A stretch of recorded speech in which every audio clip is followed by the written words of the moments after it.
This is the plaintiff, Thomas Nelson. He says the defendant broke a screen door in one of his rental properties during some sort of physical altercation she had. The cops were called, a report was filed, and now the woman won't pay up for the repairs. She broke the door, she should pay for it, and he's suing her for the $320 he's owed.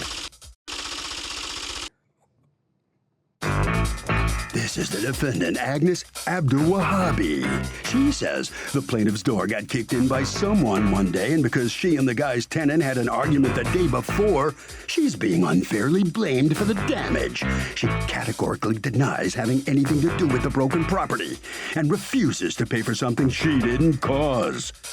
She's accused of drop-kicking a neighbor's door.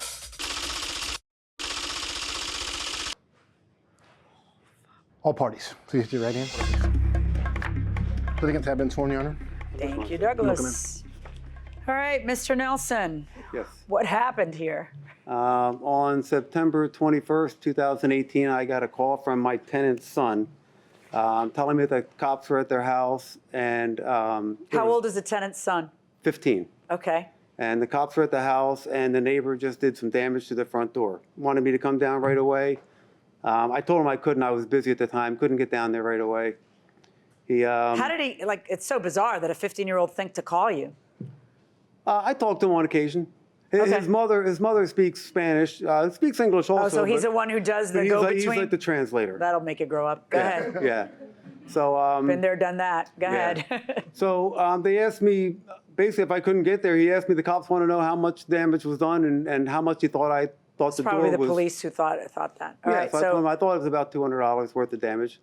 That's how much the door would cost. Did he tell you who did it? He said the neighbor. He didn't tell me exactly who at that point. Right.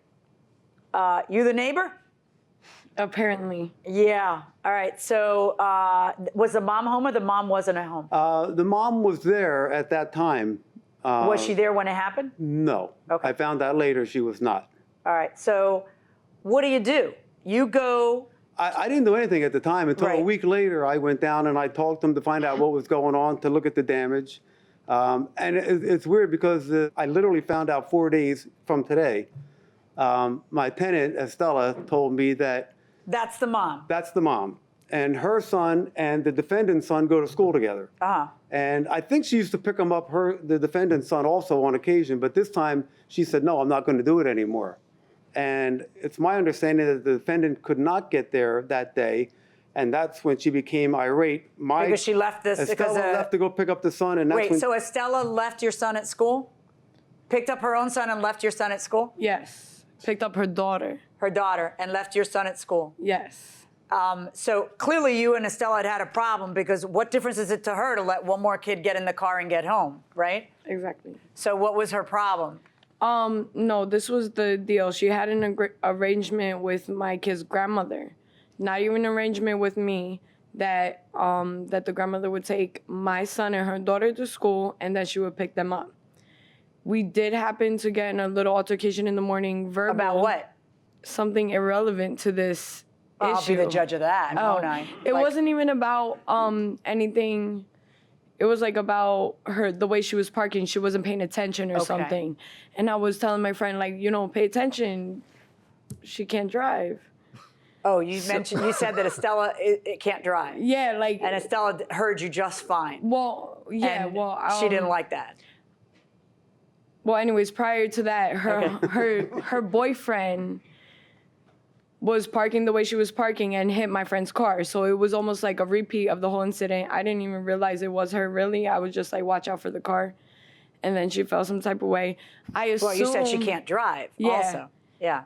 You just said, watch out. Probably your kid would have gotten picked up. But anyway, go ahead. But I assumed, even just after the exchange of words, that she would notify us, hey, I can't pick up your son or whatever, because I was without a car.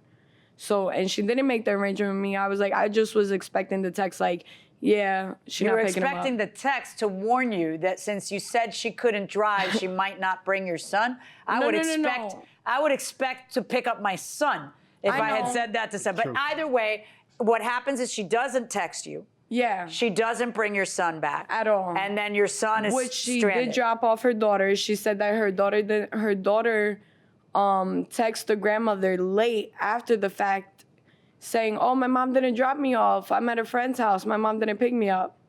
And that was a lie. Okay, so when do you find out what's happening? Later on that day. And then who ended up getting your son? The grandmother, she had to leave work. Okay, and then you get home. Do you live there too? Yes. Okay, you get home, and what's your plan of action? I was always What do you do? home. What do you mean? What do you do? What do you do? Welcome back to the People's Court. Harvey Levin here. So, if you live in an apartment and somebody comes and they're pissed off at you and they kick in the door, are you responsible to the landlord for the cost of the door? I don't believe so. I believe that's the landlord, no matter what happens. Landlord says ultimately the tenant's responsible. You rented the place, you fixed it. That's a tough one. I don't know. I kind of agree with that. Because you're Oh, I convinced you already? Yeah. Wow. Okay, you're the tiebreaker.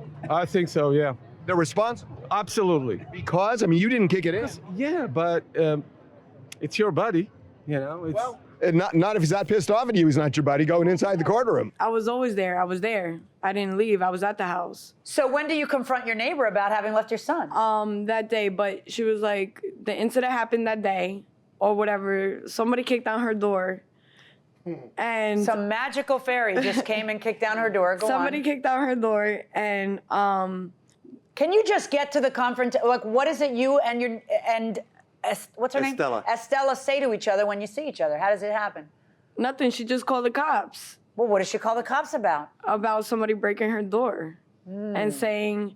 And So what do you do? Okay, as much as fun as this is, what is it you do at some point Well, further on in the story? You I knock on knocked her door. I don't have a phone number or anything like that, so I knocked on her door a couple times. I met her baby's father and told him, you know, we have to get together. We got to figure out what we're going to do as far as compensating for the door. Never heard anything. I went back maybe 3 weeks, a month later, knocked on the door. Another guy answered, and I gave him my name and number and said, listen, this is the last time I'm coming. If I don't hear from her in a week, I have no choice. I got to bring her to court. Never heard anything. So I brought her to court. Did either of those, who was the second man?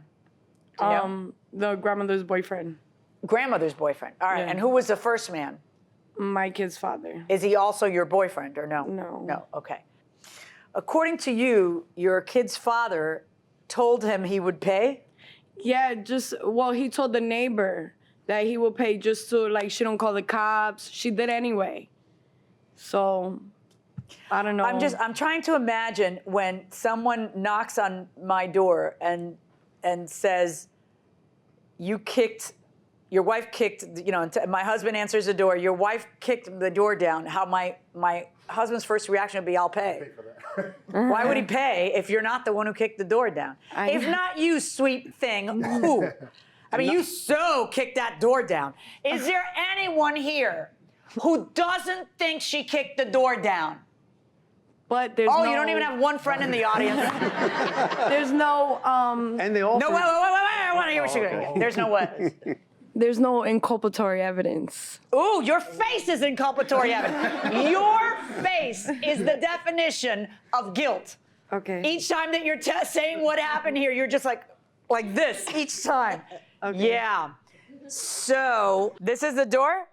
Yeah, right where a foot would go. Yes. And then according to the kids, she was banging and banging, and then they called the police, and then the mom sees she has some think kind the of mom was camera. coming home from the mom school. sees that it's you. And then the police get called, and then what happened? Did things diffuse with the police, or did you get arrested? No, I didn't get arrested. I told the police I didn't do it. But Yeah, well, I know better. Okay, and the police might need proof beyond a reasonable doubt, but you know what I need? I need proof by a preponderance of the evidence. Is it more likely than not? And I am ready to rule. Okay, so I am ruling in favor of the plaintiff in this case and the amount that he is asking for, which is a very reasonable $320, right? Correct. $320 verdict for the plaintiff. Thank Thank you.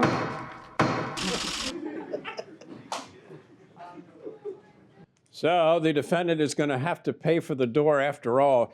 You know something? The The judge just ruled against you, and you said thank you to her. That Oh. doesn't happen very often in here. I like her. It's okay. Even though she found against you.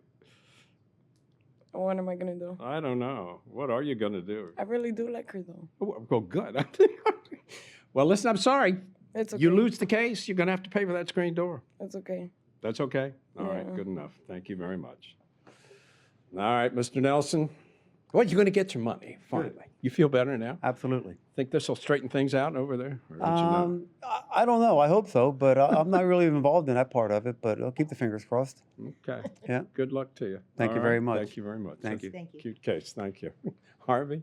So, Doug, even if the tenant didn't kick the door in, which this defendant did, if it's somebody who has access to the unit and the right to the unit, the tenant is on the hook.